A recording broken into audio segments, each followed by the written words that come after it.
বলেছিলাম না একদিন ঠিকই পারফেক্টভাবে পুডিং বানিয়ে আপনাদের সাথে শেয়ার করব। দেখুন আজকে বানিয়ে ফেললাম। হ্যালো ভিউয়ার্স, আসসালামু আলাইকুম সবাইকে। সবাই কেমন আছেন? আশা করছি সবাই ভালো আছেন। আলহামদুলিল্লাহ, আপনাদের দোয়ায় আমি অনেক ভালো আছি। সবাই আমার জন্য অনেক বেশি দোয়া করবেন। পুডিং কিভাবে বানাতে হয় এটা কম বেশি সবাই জানে, তাই আমি আর ডিটেলসে কিছু না বলি।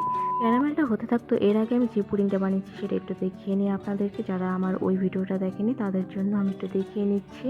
ওটা আমার পারফেক্ট হয়নি, যার জন্য আমি বলেছিলাম যে আমি আবারও একদিন ট্রাই করবো অ্যান্ড ওয়ান ডে আমি অবশ্যই এটা পেরে দেখাবো। কথা বলতে বলতে তো ক্যারামেল রেডি। আর এখানে আমি একটু ডিম নিয়ে খেলা করছিলাম, যেটা আমি সবসময় করি। যাই হোক, এখানে আমরা পরিমাণ মতো হচ্ছে চিনি দিব।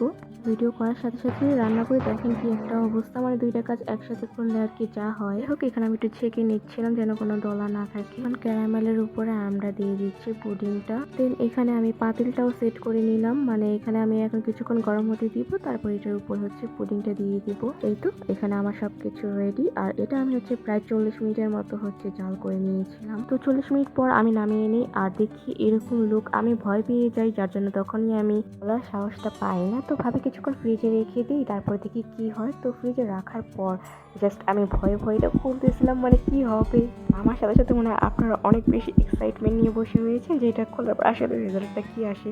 বাট আলহামদুলিল্লাহ অনেক ভালো একটা রেজাল্ট পাই আমি। দেখতে যেমন লোভনীয়, খেতেও কিন্তু অনেক বেশি মজা ছিল। আমাকে তো সবাই বেশি প্রশংসা করছিল।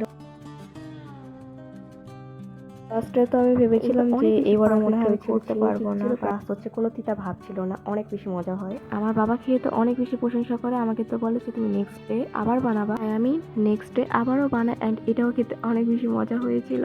যাই হোক, আজকে মিনি ব্লগটা এই পর্যন্তই। সবাই আমার পেজটিকে লাইক ফলো করে পাশে থাকবেন। সবাই ভালো থাকবেন। Take care. আল্লাহ হাফেজ।